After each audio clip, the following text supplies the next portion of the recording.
اعوذ باللہ من الشیطان الرجیم بسم اللہ الرحمن الرحیم ثم یأتی من بعد ذلک عام فیہ یغاث الناس وفیہ یعصرون۔ اس کے بعد پھر ایک سال ایسا آئے گا جس میں باران رحمت سے لوگوں کو فریاد رسی کی جائے گی اور وہ رس نچوڑیں گے۔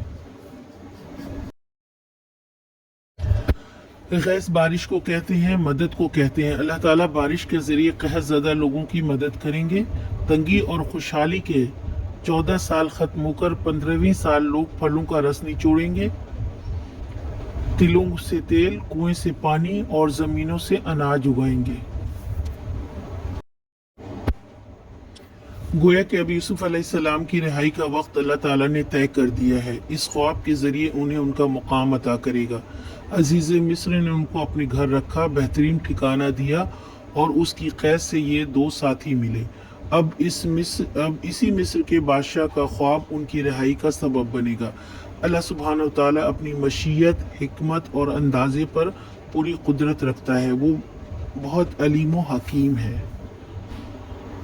آج کا سوال، سختی اور خوشحالی کے کتنے سال تھے؟